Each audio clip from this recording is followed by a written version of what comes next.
चलो विद्यार्थियों चैप्टर 5 में आगे बढ़िए। चैप्टर 5 में उदाहरण नंबर 5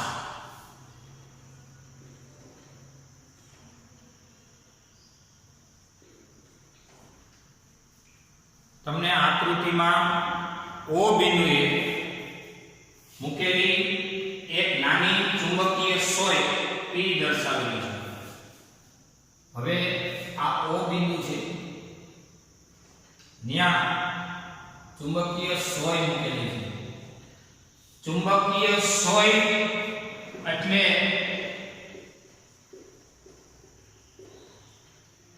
એટલે सोयाकार चुंबकीय सोय એટલે सोयाकार चुंबक। तीरनी निशानी तेनी चुंबकीय चाक मात्रा दर्शावे छे। तीरनी निशानी चाक मात्रा એટલે કે m વેક્ટરની દિશા બતાવે છે। આ तीरनी નિશાની અહીંયા આ ચુંબક એવો છે કે જ્યાં तीरनी નિશાની એ ચાક માત્રા m વેક્ટર બતાવે છે। હવે તેની ચુંબકીય ચાક માત્રાની દિશામાં આ तीरनी નિશાની છે। બીજા तीर તેના જેવી બીજી ચુંબકીય સોય q સ્થાને છે। q ના જુદા જુદા સ્થાન જો q1 q2 આવા અલગ અલગ સ્થાનો છે।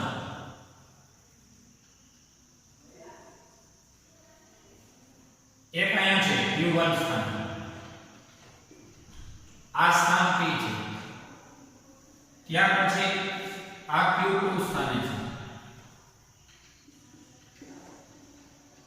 आ Q3 स्थान है, आ Q4 स्थान है, Q5 स्थान है,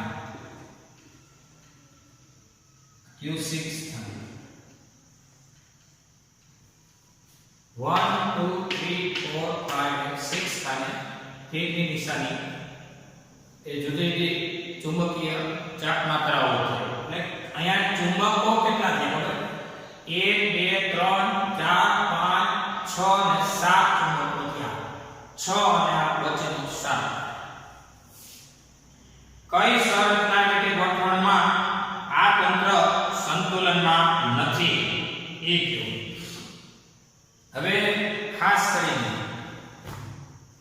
પહેલો પ્રશ્ન કઈ ગોઠવણ એવી છે કે જેમાં તંત્ર સંતુલનમાં નથી। હું એક આકૃતિ દોરી દઉં તમારી जानकारी માટે કે તીરની નિશાની m વેક્ટર બતાવે છે। તો m વેક્ટરની દિશા કઈ હોય તો એક અગત્યનો મુદ્દો, તીરની નિશાની ચુંબકીય ચાક માત્રા બતાવે છે।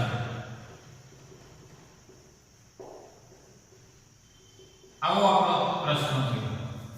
તો ચાક માત્રા ની દિશા કઈ થાય તો આપણે જાણીએ છીએ m વેક્ટરની દિશા s થી n તરફ। m વેક્ટરની દિશા s થી n હોય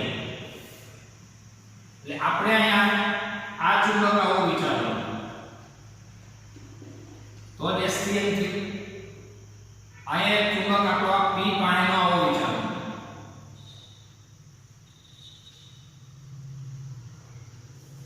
અહીંયા આમ વિચારો, અહીંયા એનાથી ઊંધો વિચારો, અહીંયા ઉપર વિચારો,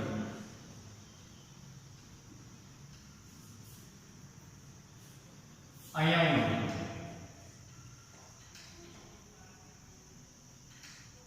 અહીંયા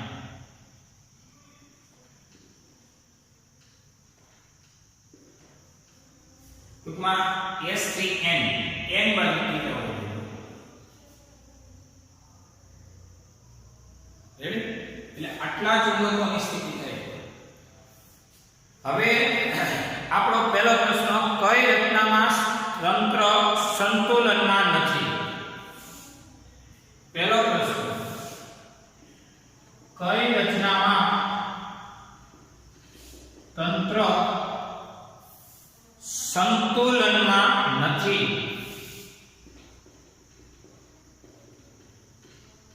આ આપણો સવાલ છે।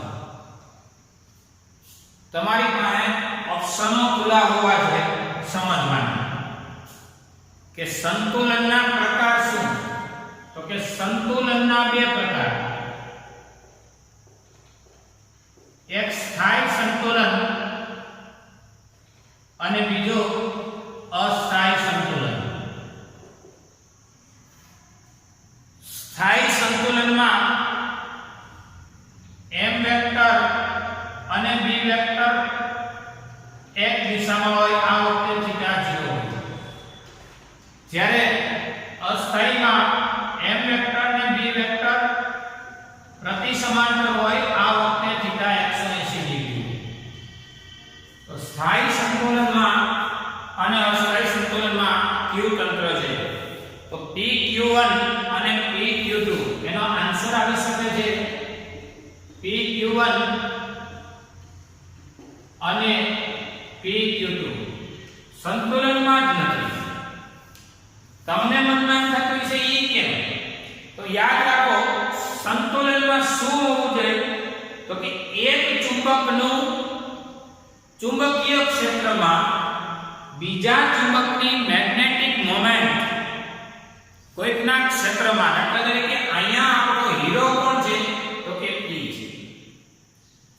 આ P ના ક્ષેત્રમાં Q1 Q2 Q3 4 5 6 ની અવસ્થાઓ નક્કી કરવાની છે. કોના ક્ષેત્રમાં? P ના ક્ષેત્રમાં. આપણી પાસે કુલ ચુંબકો 7 છે.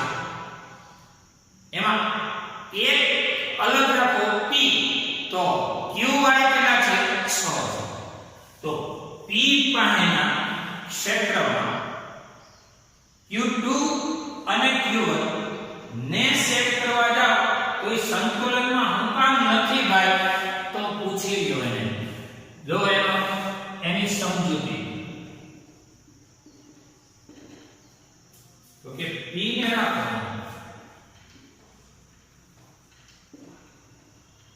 આ P ગયું. તો P નું ક્ષેત્ર દો, તો કે n માંથી નીકળીને s માં જાય, અહીં n માંથી નીકળીને s માં જાય, અહીંયા s થી n જાય, અહીંયા s થી n.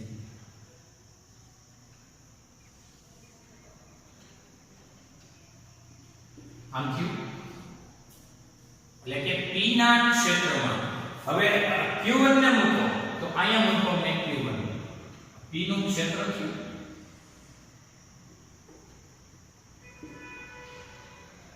એમાં મૂકો Q1.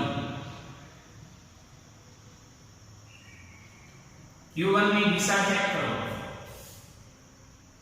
Magnetic moment. આનો B વેક્ટર આનો ગયો, B વેક્ટર P નો, P ના ચુંબકનું નામ છે ચુંબક, P ના B વેક્ટર સાથે B વેક્ટર ચુંબક P નો B વેક્ટર લઈ લો, અહીંથી આવ્યો અને આમ ગયો. B વેક્ટર સાથે ચુંબક Q1 નો, ચુંબક Q1 ની M વેક્ટર ક્યાં છે ભાઈ? આમ છે. કેમ છે? આમ છે. M વેક્ટર 90 ડિગ્રીનો ખૂણો બનાવે છે. તેથી સંતુલનમાં નથી. તેથી P અને Q1 સંતુલનમાં નથી. સંતુલનમાં હોય તો બે ઓપ્શન, કે B વેક્ટર ને M વેક્ટર એક દિશામાં થવા જોઈએ, અથવા B વેક્ટર ને M વેક્ટર એકબીજાની વિરુદ્ધ દિશામાં થવા જોઈએ. અહીંયા B વેક્ટર અને M વેક્ટર 90 નો ખૂણો બનાવે એટલે સંતુલન દર્શાવતું નથી. હવે બીજો મુદ્દો, Q2 ને મૂકવા જાવ. Q2 અહીં કોના ક્ષેત્રમાં? P ના ક્ષેત્રમાં. ચુંબક આ જ રીતે ચુંબક P ના ક્ષેત્ર સાથે ચુંબક P નું ક્ષેત્ર કેવું છે તો કે આમ છે. કેમ છે તો કે આમ છે. ચુંબક P નું ક્ષેત્ર આમ છે નીચે. જ્યારે Q2 ની દિશા ચેક કરો કે Q2 ની દિશા એ મેગ્નેટિક મોમેન્ટ ની આમ છે. હું આ આકૃતિ દોરું છું. આ Q1 છે, ચેક કરજો. આ Q1 છે, આવડા તો કે Q2 છે, આવડા તો કે P છે. P ના ક્ષેત્રમાં Q1 ને મૂકો તો M વેક્ટર અને B વેક્ટર વચ્ચેનો ખૂણો 90 નો થયો, સંતુલનમાં નથી ભાઈ. સંતુલનમાં બે વચ્ચેનો થીટા 0 હોવો જોઈએ, કા 180 હોવો જોઈએ. એટલે સંતુલનના બે પ્રકારમાંથી એક સિલેક્ટ થાય, કા સમાંતર ને કા પ્રતિ સમાંતર વાળો. અહીંયા ચુંબક P ના B વેક્ટર સાથે હલો P નું આ B વેક્ટર સાથે ચુંબક Q2 ની M વેક્ટર થઈ ગયો. આનો B વેક્ટર આમ છે, આનો M વેક્ટર આમ છે. કેટલાનો ખૂણો બનાવે? 90 ડિગ્રી નો ખૂણો બનાવે છે. તેથી P અને Q2 પણ સંતુલનમાં નથી. આ એની સમજૂતી. એટલે કોણ સંતુલનમાં નથી? આ પહેલો પ્રશ્ન મેં ડીપમાં સમજાવ્યો. જોજો જરા નીટમાં આની હવે જાવું જોઈએ. ધ્યાન રાખજો.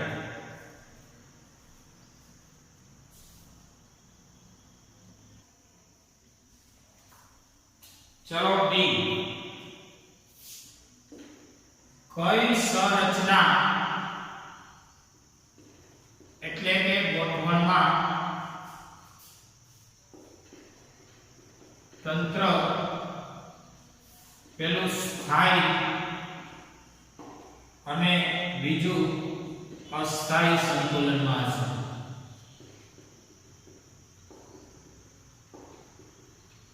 આપણો પ્રશ્ન એ છે એવી કઈ ગોઠવણ છે કે જેમાં તંત્ર સ્થાયી અને અસ્થાયી સંતુલનમાં છે? સ્થાયીમાં Q3 Q5 સોરી 6. તો એનો આન્સર આવશે સ્થાયી ગોઠવણ માટે અથવા તો સ્થાયી સંતુલન માટે PQ3 અને PQ6. Q3 અને Q6 એની સમજૂતી આવશે.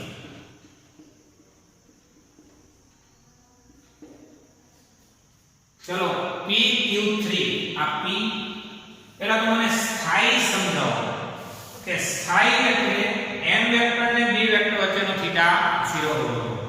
તો P અને Q3 આ P છે અને આ Q3 છે. જેને વિચિત્ર કહે છે થીટા 0 હોવો જોઈએ. કોની વચ્ચેનો? M વેક્ટર ને B વેક્ટર નો. તો દોરી દો. આ P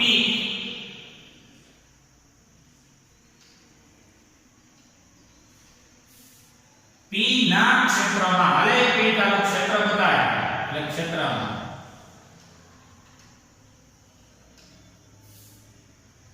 એમાં Q3 ને મૂકો. Q3 એટલે અહીંયા આવ્યો, એને મૂકો અહીંયા. કોને મૂકો? Q3. કેના ક્ષેત્રમાં મૂકો? P ના ક્ષેત્રમાં. ચુંબક P ના ચુંબકીય ક્ષેત્ર B વેક્ટરમાં હલે. તારું B વેક્ટર બતાવો ભાઈ. B વેક્ટર આમ છે. એમાં Q3 ને મૂકો. Q3 અહીં મૂકી દો વ્યોમમાં.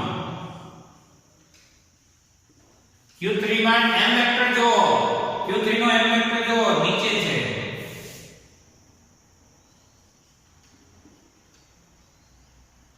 રેડી?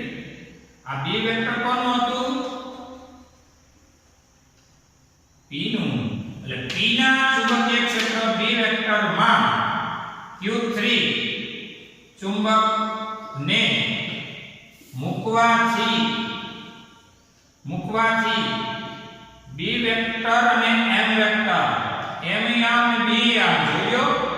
M અને B વચ્ચેનો થીટા 0 ડિગ્રી મળતો હોવાથી સ્થાયી સંતુલનમાં છે.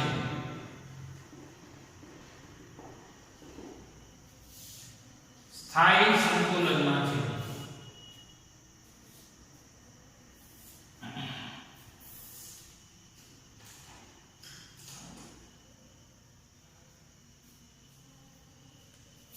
બીજું છે P અને Q6. જો આ બે તો સંતુલનમાં જ નથી એવું પહેલા પ્રશ્ન બન્યો. P અને Q3 સ્થાયી સંતુલનમાં છે. એક P અને Q6 સ્થાયી સંતુલનમાં છે. આ જ રીતે ચુંબક P ના ચુંબકીય ક્ષેત્ર B વેક્ટરમાં Q6 ચુંબકને મૂકવાથી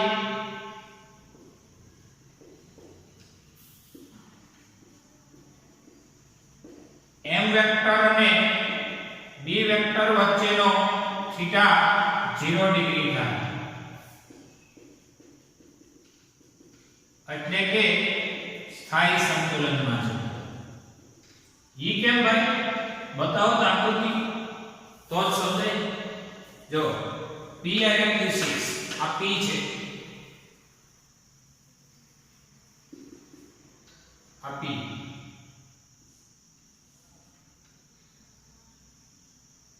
જેનું ક્ષેત્ર દોરું તો આમ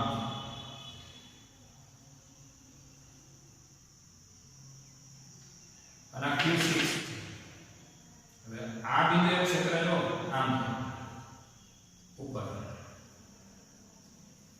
આમાંથી નીકળી આમાં છે અને Q6 નું ક્ષેત્ર લો અને મોમેન્ટ જો મોમેન્ટ તો કે આના આ ક્ષેત્રમાં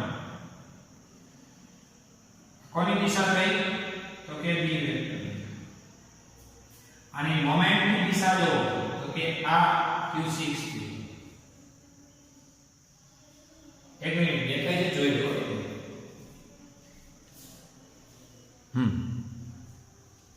આના P ના B વેક્ટરની દિશા ઉપર છે અને Q6 માટે M વેક્ટરની દિશા ઉપર છે. આનો B ઉપર આનો M A એટલે P નો B વેક્ટર ક્યાં ગયો અંદર એટલે અહીંથી દાખલ થયો એટલે આ છે B વેક્ટરની દિશા અને આનો M વેક્ટર ક્યાં હોય તો S થી એટલે આમ હોય એટલે બેની દિશા કેવી થઈ એક થયો એટલે θ0 થયો θ0 થયો એટલે સંતુલન કેવું કહેવાય સ્થાયી સંતુલન. એટલે આ બે સ્થિતિઓ એ સ્થાયી સંતુલનમાં થઈ. પછી અસ્થાયી સંતુલનમાં 5 અને 4.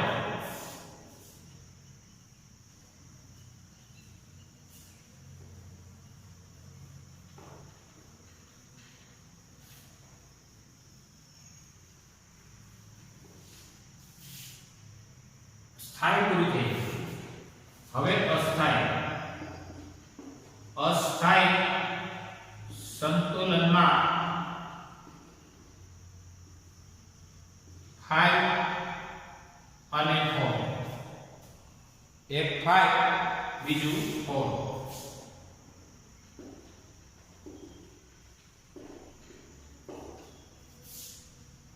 તો અસ્થાયીમાં શું હોય તો કે અસ્થાયીમાં થીટા કેટલાનો હોય 180 ડિગ્રી. તો P સાથે આપી હવે એની આ 5 ને સેટ કરો. 5 ક્યાં છે રેડી આપી અને આ 5. હવે P ના ક્ષેત્રમાં ચુંબક P ના ચુંબકીય ક્ષેત્ર સાથે ચુંબક Q5 દ્વારા એટલે કે q phi ની આ p ના ચુંબકીય ક્ષેત્ર b વેક્ટર સાથે q phi ની ચુંબકીય મોમેન્ટ m વેક્ટર નો ખૂણો 180 ડિગ્રી બને એટલે કે અસ્થાયી સંતુલન છે. કાઈ વાંધો નહીં, અસ્થાયી સમજાવું છું તો સમજી લો કેમ 180 બને જોઈએ. હવે p નું ક્ષેત્ર આમ છે.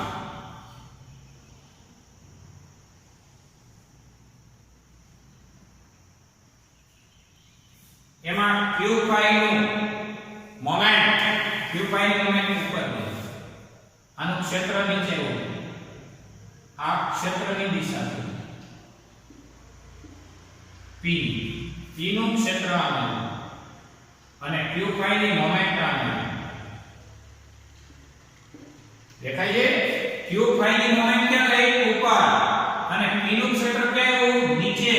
થીટા કેટલાનો થયો? 180 એટલે કેવું સંતુલન? અસ્થાયી સંતુલન.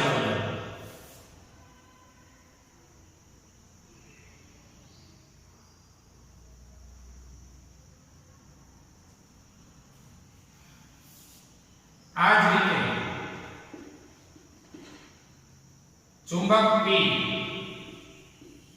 ના ચુંબકીય ક્ષેત્ર b વેક્ટર સાથે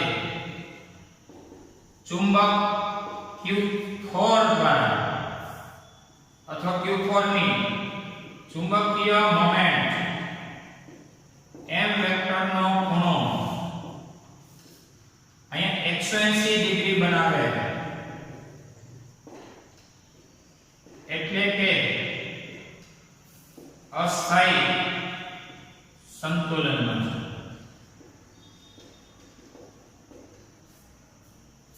p ના ચુંબકીય ક્ષેત્ર સાથે q5 નો નહીં પણ q4 નો q4 ઉપર છે એટલે p લઈ લો.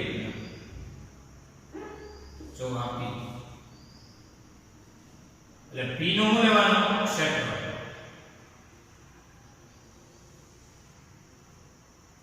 ક્ષેત્રની દિશા છે b વેક્ટર. કોનો b? p ચુંબક. એમાં q4 લેવાનો. q4 એટલે આ q4 ચુંબક. q4 ચુંબકની મેગ્નેટિક મોમેન્ટ જો ક્યાં છે? નીચે છે. એટલે q4 ની મેગ્નેટિક મોમેન્ટ નીચે છે. એટલે આનું ક્ષેત્ર ક્યાં? p નું ક્ષેત્ર કયો? ઉપર. q4 નું મેગ્નેટિક મોમેન્ટ ક્યાં? નીચે. બે વચ્ચેનો થીટા કેટલો થયો? 180 ડિગ્રી. 180 ડિગ્રી એક સંતુલન કેવું થાય? અસ્થાયી સંતુલન. એ પણ જોઈએ.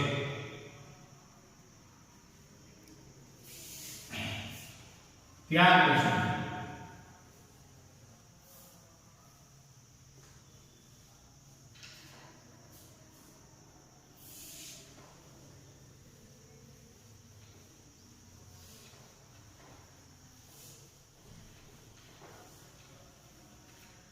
પછી દર્શાવેલી બધી ગોઠવણમાં લઘુત્તમ સ્થિતિ ઊર્જાને અનુરૂપ ગોઠવણ કરી.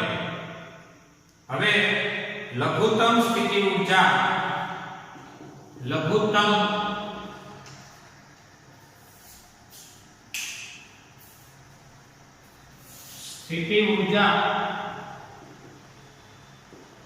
માટે ની ગોઠવણ p અને q6 છે. લઘુત્તમ સ્થિતિ ઊર્જા માટેની અનુરૂપ ગોઠવણ p q6 છે. આ p અને q6 તમને મનમાં થતો હોય કે લઘુત્તમ સ્થિતિ ઊર્જા એટલે શું? તો લઘુત્તમ સ્થિતિ ઊર્જાનો મતલબ થાય એનું સ્થાયી સંતુલન. તો સ્થાયી સંતુલનના બે કેસ હતા. pq6 હતું અને pq3 પણ હતું. એટલે pq6 આવે અથવા pq3 પણ આવે. લઘુત્તમ સ્થિતિ ઊર્જા દુનિયાનું કોઈ તંત્ર એની સ્થિતિ ઊર્જા લઘુત્તમ રાખવાનો પ્રયત્ન કરે. લઘુત્તમ સ્થિતિ ઊર્જા એટલે સ્થાયી સંતુલન.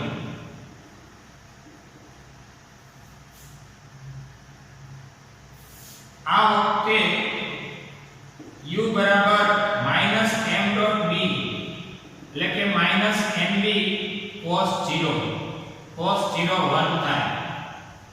એટલે આ એની લઘુત્તમ સ્થિતિ ઊર્જાની કન્ડિશન થઈ. એટલે એ સ્થિતિ એ Q6 અથવા તો Q3 પણ બોલી શકાય. આ તો તમારો ચુંબકનો દાખલો જોઈ લો.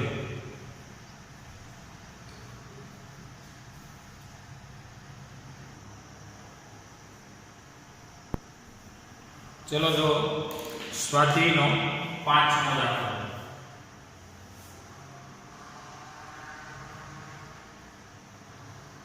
સ્વાધ્યાયનો 5મો.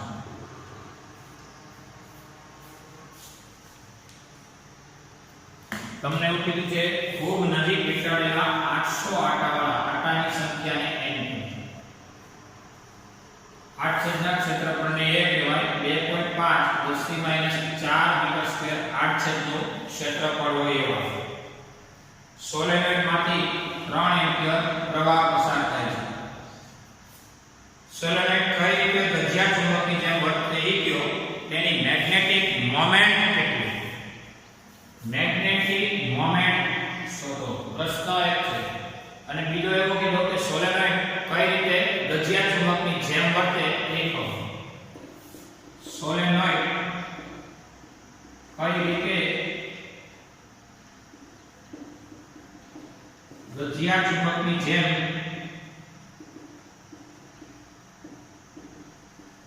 વર્તે આ પણ એક પ્રશ્ન છે. તો સોલેનોઇડ માટે n આટાવાળા સોલેનોઇડ માટે ચુંબકીય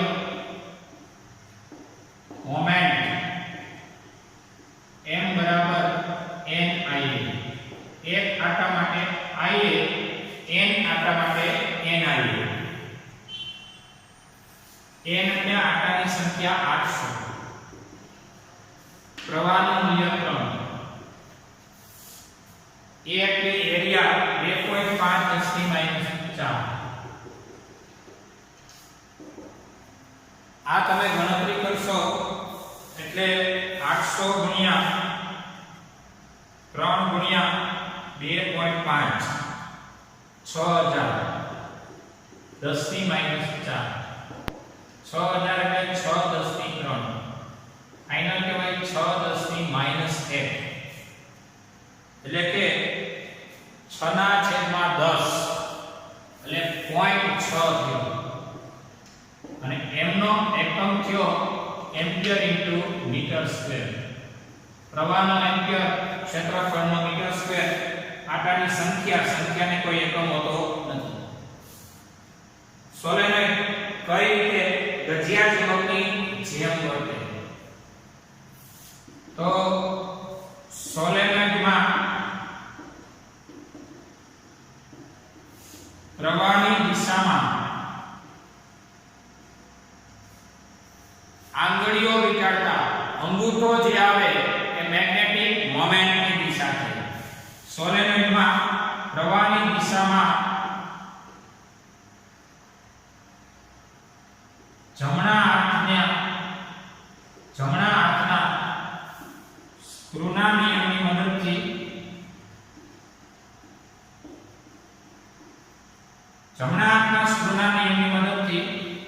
સોલેનોઇડમાં જમણા હાથના સ્ક્રૂના નિયમની મદદથી પ્રવાહની દિશામાં આંગળીઓ વીંટાળતા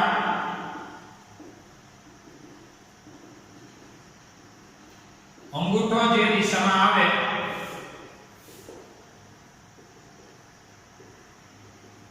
તે દિશા મેગ્નેટિક મોમેન્ટની ગણાય.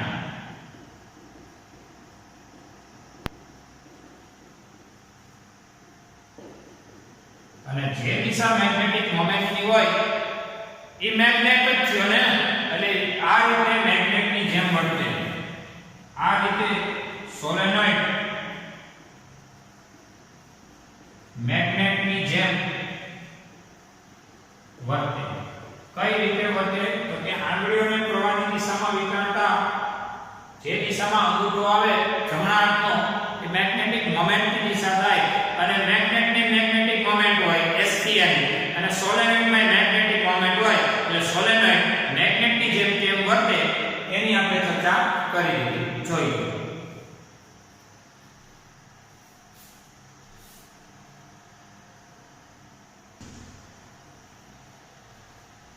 ચલો તો સ્વાધ્યાયનો છઠ્ઠો દાખલો. માહિતી લેવાની છે પાંચમામાંથી કે સ્વાધ્યાયના પાંચમામાં સોલેનોઇડ શિરોલંબ દિશામાં મુક્ત ભ્રમણ કરી શકે તેમ હોય. શિરોલંબ દિશા એટલે આ રીતે ફરી શકે એમ હોય સોલેનોઇડ. એ માટે સમક્ષિતિજ દિશામાં 0.25 ટેસ્લાનું ચુંબકીય ક્ષેત્ર લગાડો. જ્યારે સોલેનોઇડની અક્ષ આપેલ ક્ષેત્રએ 30 નો ખૂણો બનાવે ત્યારે કેટલું ટોર્ક લાગે? ટોર્ક પૂછ્યું છે. તો આ માહિતી 5 માં મેગ્નેટિક મોમેન્ટ જો મેગ્નેટિક મોમેન્ટ છે 0.6 એમ્પિયર ઇન્ટુ મીટર સ્ક્વેર અથવા જૂલ પ્રતિ ટેસ્લા જે જોઈ હતી. તો આપણો પ્રશ્ન એ છે કેટલું ટોર્ક લાગે. સોલેનોઇડ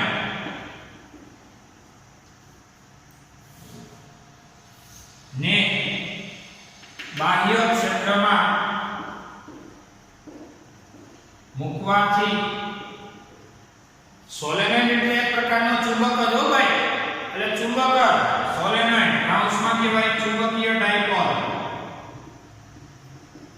સોલેનોઇડ એટલે પ્રવાહધારી કૂતરું. પ્રવાહધારી કૂતરું હમણાં કીધું હતું મેગ્નેટિક મોમેન્ટ ધરાવે ને એટલે એ મેગ્નેટ હોય અને મેગ્નેટ જ પોતે. તો આ મેગ્નેટને બાહ્ય ક્ષેત્રમાં મૂકવાથી લાગતું ટોર્ક બરાબર m ક્રોસ b. ટોર્કનું માન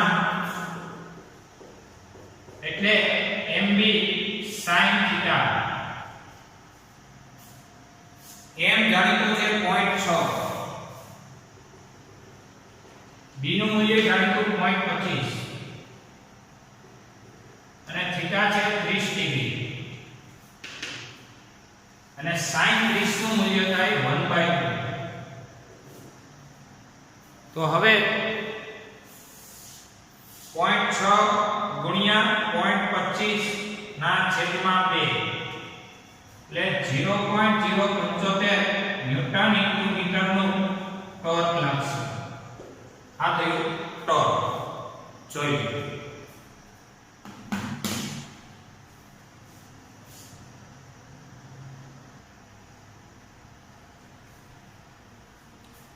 ચલો સ્વાધ્યાયનો 7મો દાખલો. મેગ્નેટિક મોમેન્ટ આપેલી છે.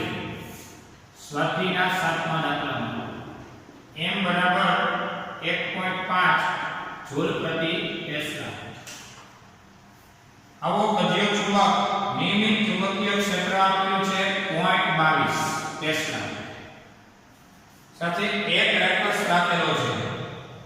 બાહ્ય ટોર્ક દ્વારા કેટલું કાર્ય કરવું પડે કે જેથી મેગ્નેટિક મોમેન્ટ ક્ષેત્રની દિશામાં અને ક્ષેત્રની વિરુદ્ધ દિશામાં ગોઠવાય.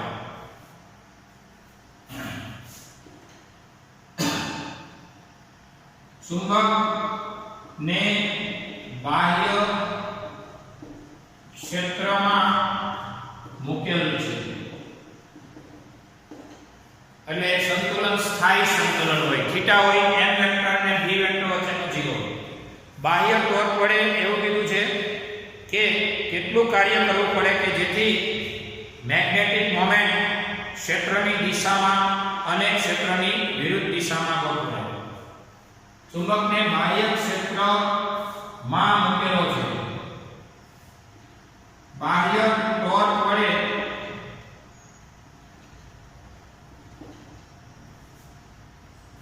કેટલું કાર્ય કરવું પડે કે જેથી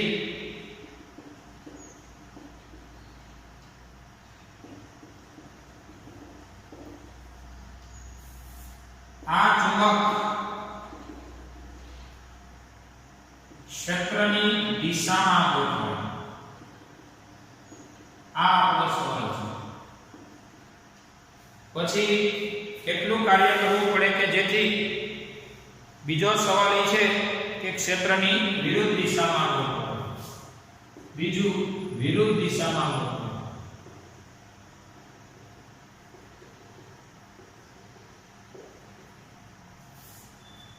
આટલી ચુંબકીય ક્ષેત્રમાં આટલા મેગ્નેટિક મોમેન્ટ વાળો મેગ્નેટ મૂકેલ છે. આ મેગ્નેટને બાહ્ય ક્ષેત્રમાં મૂક્યા પછી બાહ્ય ટોર્ક વડે કેટલું કાર્ય કરવું પડે કે જેથી આ ચુંબક ક્ષેત્રની દિશામાં ગોઠવાય. ચુંબકને ક્ષેત્રની દિશામાં ગોઠવવા માટે કરવું પડતું કાર્ય એટલે સ્થિતિ ઊર્જાનો ફેરફાર. તો આ સ્થિતિ ઊર્જાના ફેરફારમાં U બરાબર -m.b ટોર્ક હોય તો m ક્રોસ b એટલે ટોર્ક વડે કાર્ય થાય. જો શબ્દ જો ટોર્ક વડે કાર્ય, આપણે આવું ગણતા કાર્ય એટલે ટો * d થીટા. ટોર્ક આવું હતું. આપણે આમાં કાર્ય હતું કે f * dx ફરતી બળ ગુણ્યા સૂક્ષ્મ સ્થાનાંતરનું સંકલન એટલે કાર્ય. અને ટોર્ક અને સૂક્ષ્મ કોણીય સ્થાનાંતરનું સંકલન એટલે કાર્ય. ટોનું સૂત્ર તો યાદ કરો m ક્રોસ b એટલે કે mb sin થીટા. ક્રોસ એટલે sin. m અચળ ને b અચળ. m અચળ છે જોજો, b અચળ છે જોજો. sin નું વિકલન cos, sin નું સંકલન માઈનસ cos. અંતે કહેવાય -m.b. -m.b જેટલી સ્થિતિ ઊર્જા હોય. બાહ્ય ટોર્ક વડે કેટલું કાર્ય કરવું પડે કે જેથી આ ચુંબક ક્ષેત્રની દિશામાં ગોઠવાય. તો અહીં કરવું પડતું કાર્ય W એટલે સ્થિતિ ઊર્જાનો ફેરફાર. એમાં ક્ષેત્રની દિશામાં ગોઠવવા માટે ડેલ્ટા U એટલે જ કહેવાશે. પહેલા ત્યાં કોઈ કઈ કીધું નથી. પછી વિરુદ્ધ દિશામાં ગોઠવવા માટે એમ કહી કે પહેલા ક્ષેત્રની દિશામાં તો એને ઉપાડીને વિરુદ્ધ દિશામાં લે 0 માંથી 180 લાવવો છે. હાલમાં કઈ કીધું નથી એટલે ડેલ્ટા U ઈચ્છા હે mb cos 0. ડેલ્ટા U એટલે સ્થિતિ ઊર્જાનો ફેરફાર. સ્થિતિ ઊર્જાનો ફેરફાર એક સ્થિતિ ઊર્જા થઈ ભાઈ. પહેલા કઈ એક ડિગ્રી નહોતી, 0 1 ગોઠવવા છે. સ્થાયી સંતુલન છે. જો ચુંબકને બાહ્ય ક્ષેત્રમાં મૂકેલો છે. બાહ્ય ટોર્ક વડે કેટલું કાર્ય કરવું પડે કે આ ચુંબક ક્ષેત્રની દિશામાં ગોઠવાય. અને ક્ષેત્રની દિશામાં ગોઠવાય m અને b એક દિશામાં થઈ જાય એટલે mb cos 0 1 થઈ જાય. m નું મૂલ્ય 1.5, b 0.22 એટલે આ થયું 1.5 ગુણ્યા 0.22 0.33 જૂલ. અને કાર્ય ઋણ હોવું એ સ્થિતિ ઊર્જા ની ઋણ નિશાની એ લઘુત્તમ સ્થિતિ ઊર્જાની ગોઠવણ કહેવાય. 2 મિનિટ જોઈ લો.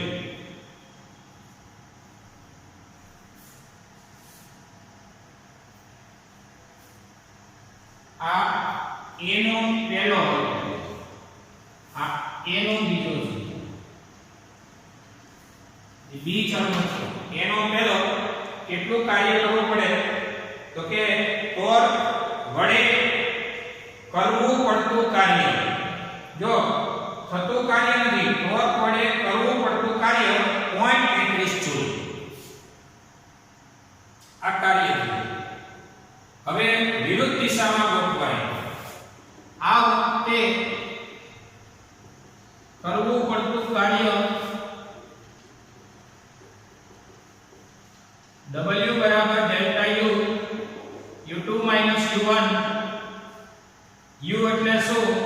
mb cos θ minus mb cos θ. કારણ કે સ્થાયીમાંથી એટલે કે 0 ડિગ્રી માંથી 180 ડિગ્રી ગોઠવવાનું છે. શરૂઆતનું 0, અંતિમ 180. એટલે mb cos 180 minus 1 minus minus plus mb cos 0 ઓછે ઓછે વત્તા mb, અહીંયા mb cos 01 આ થયું 2mb. 2 ગુણ્યા મેગ્નેટિક મોમેન્ટ 1.5 ગુણ્યા ચુંબકીય ક્ષેત્ર 0.22.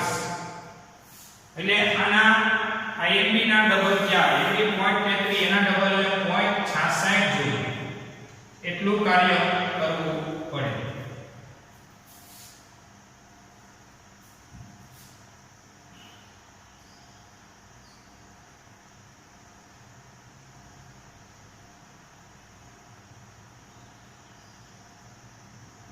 બાહ્ય ક્ષેત્રમાં મૂકો છે એવું તમને કીધું ને.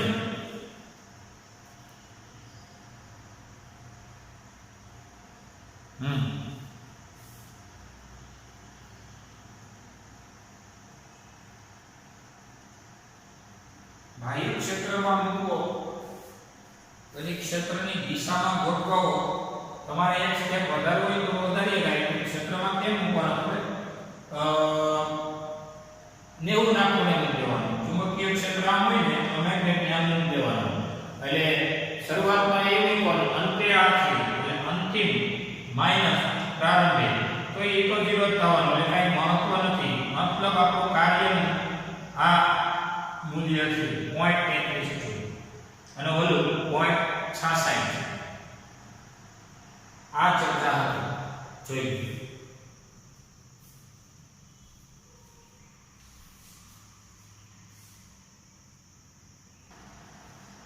તમને એવું કીધું છે B માં બંને કિસ્સા માટે તમને ટોર્ક નું મૂલ્ય કીધું છે. 1 અને 2 માં ચુંબક પર લાગતા ટોર્ક કેટલો. હવે ક્ષેત્રની દિશામાં ચુંબક હોય ત્યારે ચુંબક કયા ક્ષેત્રની? બાહ્ય ક્ષેત્ર. બાહ્ય ક્ષેત્રની દિશામાં ચુંબક હોય ત્યારે ટોર્ક ટો બરાબર m cross b mb sin 0 cross એટલે sin. બાહ્ય ક્ષેત્રની મેગ્નેટિક મોમેન્ટની દિશા sin 0 0 ટોર્ક લાગે નહીં. જ્યારે વિરુદ્ધ દિશામાં હોય ત્યારે આ વખતે ટોર્ક ટો બરાબર m cross b mb sin 180. sin 0 0 થાય, sin 180 આપણે જોઈ લ્યો. અહીંયા 0, અહીંયા 180, અહીંયા 10 એકમ વર્તુળ, આ બાજુ -10, પેલું cos બીજું sin, અહીંયા cos અહીંયા sin, sin 0 0 sin 180 0. એટલે ટોર્ક લાગે નહીં. બંને વખતે ટોર્ક શૂન્ય. ડેરી ટેસ્ટ નોંધી લો. ડેરી ટેસ્ટ નોંધી લો. સ્વાધ્યાયનો 5મો છઠ્ઠો છઠ્ઠો અને 7મો આ બંને દાખલા ડેરી ટેસ્ટ. રેડી? અહીંયા આપણો લેક્ચર પૂરો થાય છે. જોઈ